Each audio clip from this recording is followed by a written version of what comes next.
Pop quiz. Who's the whitest prophet in history? You're probably thinking Joseph Smith, founder of Mormonism, right? What if I told you there's a prophet out there who's so white he makes Joseph Smith look like Malcolm X? He's so white he makes a bowl of vanilla ice cream yell, "Get him out of here, he's blinding me!" He's so white his 9-year-old child bride didn't need a nightlight. What if I also told you that this pale, pasty white prophet had black slaves and referred to Ethiopians as raisin heads? Would you call him a racist? Or would you give him yet another free pass because our expectations automatically drop to the floor whenever we discuss the Prophet of Islam?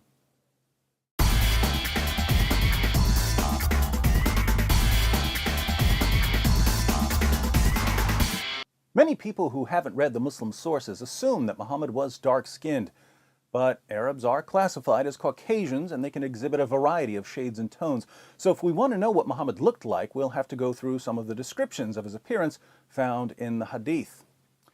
Now, if Muhammad were sitting in a crowd of his fellow Arabs, how would we spot him? Sahih al-Bukhari, number 63.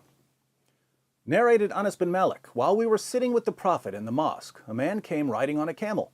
He made his camel kneel down in the mosque, tied its foreleg, and then said, "Who amongst you is Muhammad?" At that time, the Prophet was sitting amongst us, leaning on his arm.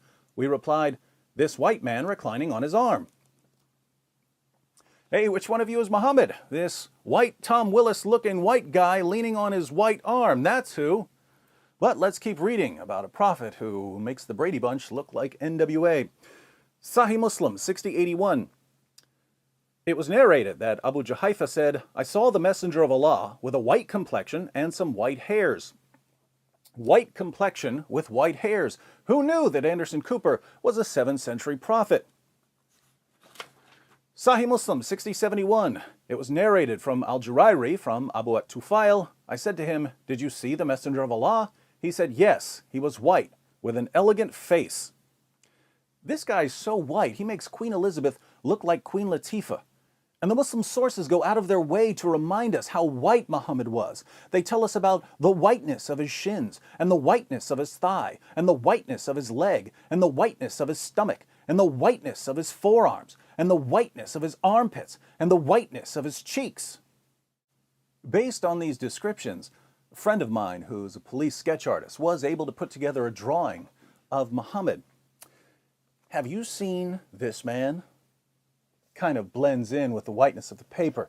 On a side note, to all my jihadi viewers, I can't figure out if this counts as a cartoon of Muhammad or not, but I don't really care.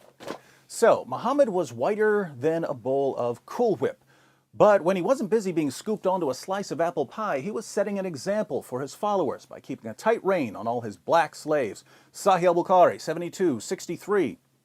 Narrated Umar, I went to the house of the Prophet, and behold, Allah's Messenger was staying in a mashraba, and a black slave of Allah's Messenger was at the top of its stairs. I said to him, "Tell the Prophet that here is Umar bin al-Khattab." Then he admitted me. Sahih al-Bukhari, 6161.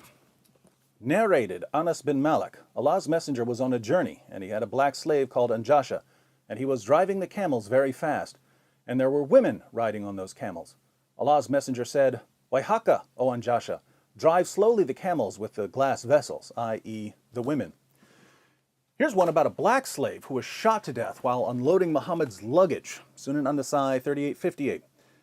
It was narrated that Abu Huraira said, "We were with the Messenger of Allah in the year of Khaybar, and we did not get any spoils of war except for wealth, goods, and clothes. Then a man from Banu ad-Dubayb, who was called Rifa bin Zayd, gave the Messenger of Allah a black slave who was called Middam. The Messenger of Allah set out for Wadi al-Qura. When we were in Wadi al-Qura, while Middam was unloading the luggage of the Messenger of Allah, an arrow came and killed him. The people said, 'Congratulations, you will go to paradise.' But the Messenger of Allah said, 'No, by the one in whose hand is my soul, the cloak that he took from the spoils of war on the day of Khaybar is burning him with fire.'" Just to clarify, Muhammad had sex with a 9-year-old girl, robbed caravans, and beheaded hundreds of Jews, but he's good. His black slave, by contrast, grabbed a cloak before the spoils were divided, so he's headed to hell. Welcome to Islam.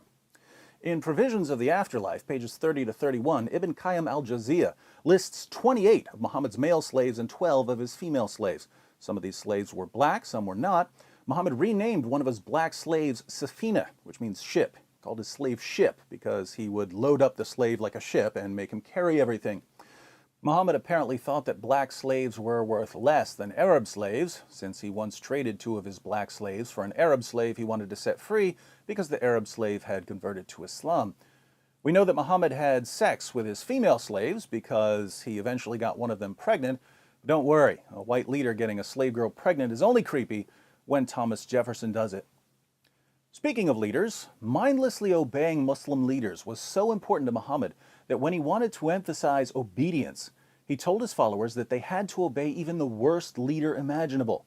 We find Muhammad's worst case scenario in Sahih al-Bukhari 7142. Narrated Anas bin Malik, Allah's Messenger said, "You should listen to and obey your imam, even if he was an Ethiopian slave whose head looks like a raisin." Muhammad gives a similar example in Sahih Muslim 3138, where he commands his followers to obey their leader, even if he's a black slave with missing limbs. So the worst possible leader of a community of Muslims, according to Muhammad, would be a black slave. For the sake of clarity, I should point out that women are excluded from the hierarchy of possible leaders. Muhammad said that a nation will never be successful with a woman as a leader. But it gets worse. Muhammad tells his followers what Satan looks like in Ibn Asaq, page 243. The apostle said, "Whoever wants to see Satan, let him look at Nabtal ibn al-Harith. He was a sturdy black man with long flowing hair, inflamed eyes, and dark ruddy cheeks." Which one of you is the prophet? This white guy. What does Satan look like? That black guy. Now, how did a religion that was inaugurated by a white prophet who had black slaves and referred to Ethiopians as raisin heads and said that Satan looks like a black man ever get the reputation it has among African American Muslims today? Well, here in the West, there's a general atmosphere of ignorance about Islam. People don't know even the most basic facts about Muhammad and the Quran, and this allows Muslim preachers to say whatever they want about Islam because no one's going to correct them. So if a Muslim preacher is talking to a woman who's interested in women's rights, Muhammad was a champion of women's rights. If he's talking to someone who has a high regard for science, the Quran is a scientific masterpiece filled with miraculous scientific insights that were only verified centuries later. If he's talking to someone who's concerned about racial justice, Islam is the religion that liberates slaves and establishes racial equality. Absolute nonsense, but people convert to Islam because they believe what they're told and don't bother reading the Muslim sources to see if the preacher's story checks out.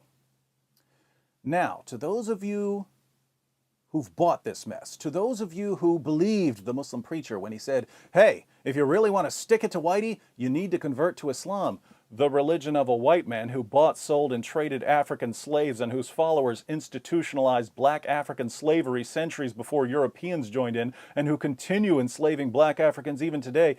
If you fell for this, I say, and I say it again, you've been had. You've been took. You've been hoodwinked, bamboozled, led astray, run amok. This is what these white prophets with black slaves do. But now that you've seen what the Muslim sources say, now that you know you've been deceived, you have a choice. You can either leave Islam or you can continue serving a man whose descriptions in your most trusted sources make him completely indistinguishable from the Pillsbury Doughboy and whose teachings legitimized race-based slavery for 14 centuries.